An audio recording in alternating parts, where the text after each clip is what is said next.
स्वागत आहे तुमचं एस ओम बेकर या चॅनलमध्ये। आज आपण मस्त अशी पनीर पराठाची रेसिपी पाहणार आहोत। लहान असे किंवा मोठे ही सगळ्यांना आवडणारी आहे आणि झटपट पण होते। आता सध्या उन्हाळ्याचे दिवस चालू आहेत आणि आपल्या मुलांना सुट्ट्या आहेत, त्यांना खाण्यासाठी काही ना काही पाहिजे असते, तर तुम्ही ही रेसिपी ट्राय करू शकता। चला ते व्हिडिओला सुरुवात करूया। इथे मी 2 कप एवढं मी गव्हाचं पीठ घेतलेलं आहे। तुम्ही गव्हाच्या पिठाऐवजी मैदा पण घेऊ शकता। तुम्हाला एक विनंती आहे, तुम्हाला जर माझी व्हिडिओ आवडत असेल तर माझ्या व्हिडिओला लाईक करा, माझ्या चॅनलला सबस्क्राईब करा आणि माझे व्हिडिओ तुमच्या मित्रमैत्रिणीला शेअर करा।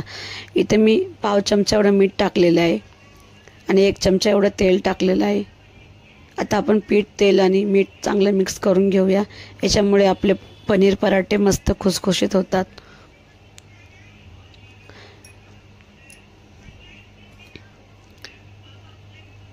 आता आपले मिक्स झालेलं आहे। त्याच्यामध्ये आपण थोडं थोडं करून पाणी टाकूया आणि याचा गोळा करून घेऊया। जसं आपण चपातीसाठी पीठ मळतो तसंच आपल्याला पीठ मळायचं आहे।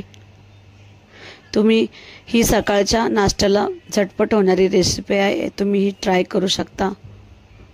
आता आपलं ही चांगलं पीठ मळून झालेलं आहे। आता याला अजून 5 मिनिटं आपण मळून घेऊया। इथे बघा मी 5 मिनिटं चांगलं पीठ मळून घेतलेलं आहे। आपण जेवढं जास्त वेळ पीठ मळणार तेवढे आपले पराठे मस्त लाटले जातात। इथे आता 1 चम्मच एवढं मी तेल टाकत आहे। त्याच्यावरती झाकून याला 10 मिनिटं बाजूला ठेवूया। इथे मी 200 ग्राम एवढं पनीर घेतलेलं आहे। इथे जी मोठी खिसणी असते आपल्याला त्याच्यानेच खिसायचं आहे, छोट्या खिसणीने खिसू नका, नाही तर याचा लगदा होतो। आता याला पनीर आपण चांगलं खिसून घेऊया। आता इथं पनीर चांगलं खिसून झालेलं आहे। बघा किती मोठे मोठे मस्त पनीर झालेले आहे। याच्यामध्ये आता पाव चमचा एवढा धनिया पावडर, पाव चमचा एवढा जिरा पावडर, पाव चमचा एवढा चिली फ्लेक्स। तुम्ही चिली फ्लेक्स ऐवजी हिरवी मिरची पण कट करून टाकू शकता। इथे 1 कांदा मी चॉपरमध्ये चॉप करून घेतलेला आहे, तो टाकत आहे आणि भरपूर कोथिंबीर घेतलेली आहे, ती टाकत आहे। इथे 4 चमचे एवढे मी मोझरेला चीज घेतलेलं, जे पिझ्झामध्ये वापरतात। तुमच्याकडे हे नसेल तर जे डेअरीमध्ये भेटतं चीज ते पण तुम्ही घेऊ शकता। इथे पाव चमचा एवढं मीठ टाकलेलं आहे। आपल्या चीजमध्ये पण मीठ असतं म्हणून इथे मी पाव चमचाच वापरलेला आहे। आता याला आपण चांगलं मिक्स करून घेऊया। आपल्याला हे हलक्या हाताने मिक्स करायचं आहे।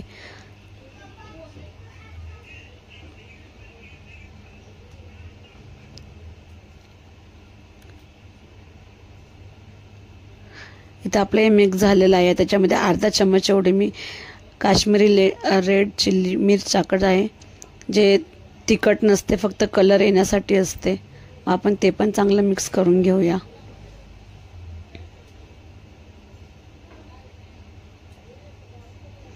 आता हे चांगलं आपलं मिक्स झालेलं आहे।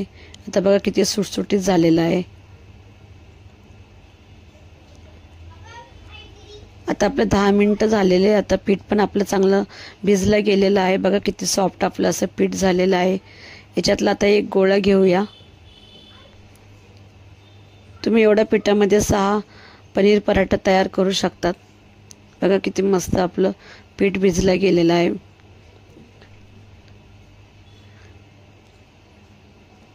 आता पोळपाटावरती थोडंसं पीठ लावूया आणि याला लाटून घेऊया।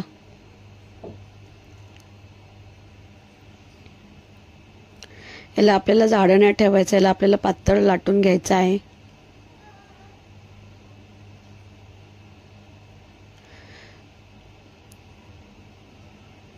सकाळी तुम्ही चपातीसाठी पीठ मळता तेव्हा पण तुम्ही हे पनीर पराठा तयार करू शकता। बघा इथं आता आपली चपाती पूर्ण मोठी लाटून झालेली आहे। आता मधोमध इथे आपण पनीर पराठ्याचं स्टफिंग केलं होतं ते टाकूया। इथे मी 4 चमचा टाकत आहे, तुम्ही आवडीनुसार टाकू शकता। आता याला आपण पसरून घेऊया।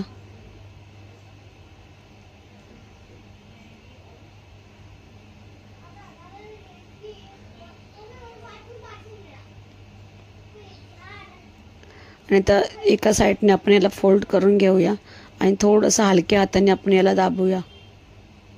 आता दुसरी पण साईड आपण फोल्ड करूया आणि त्याला पण दाबून घेऊया. आपल्याला हलक्याच हाताने दाबायचं आहे.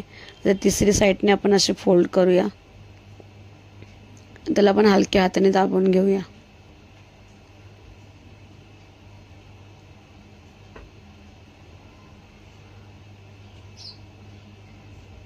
आता इथं पीठ लावूया आणि आपण याला हलक्या हातानेच आपल्याला याला लाटून घ्यायचं आहे. आणि आता आपला पनीर पराठा फुटण्याची शक्यता असते, म्हणून आपल्याला एकदम हलक्या हाताने याला दाबून घ्यायचं आहे.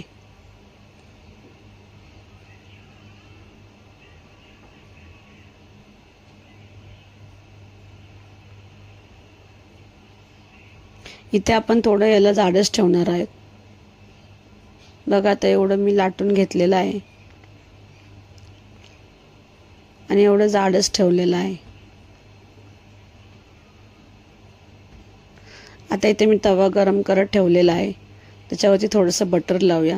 तुम्ही बटरऐवजी तेल तूप काही पण लावू शकता, पण बटरमुळे आपल्या पनीर पराठ्याला मस्त टेस्ट येते.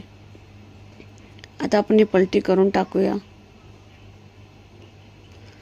आणि गॅस इथे मी मीडियम स्लो ठेवलेला आहे. जास्त फास्ट पण नाही, जास्त स्लो पण नाही. याच्यावरती आपण आता खरपूसाचा आपला पनीर पराठा भाजून घेऊया. आता याला पलटी करूया. बघा 2 मिनिटानंतर आपला पनीर पराठा इथे वरतून थोडेसे स्पॉट आलेले आहेत. आता याला आपण बटर लावूया. आता आपल्याला वरतून कच्चा वाटत असेल, पण जसं आपण याला बटर लावू तसं आपला पनीर पराठा मस्त खरपूस शेकायला चालू होईल. आता ही दुसरीकडून पलटी करूया आणि तिकडून पण बटर लावून घेऊया.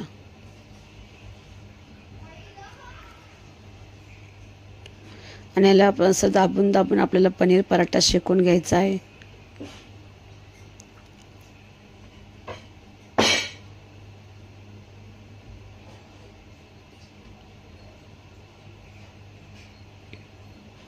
ही झटपट होणारी रेसिपी आहे. तुम्ही एकदा नक्की ट्राय करा आणि कशी झाली मला कमेंट बॉक्समध्ये सांगा. तर आपल्याला दोन्ही बाजूकडून मस्त आपल्याला पलटी करून याला मस्त शेकून घ्यायचं आहे.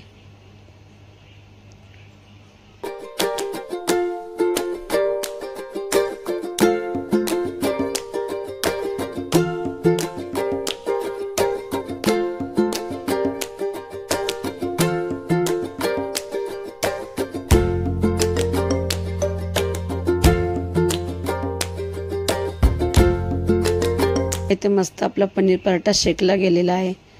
आता आपण सगळे असेच करून घेऊया. इथे बघा पनीर पराठा मी सगळे करून घेतलेले आहेत. म्हणजे किती मस्त झालेले आहेत.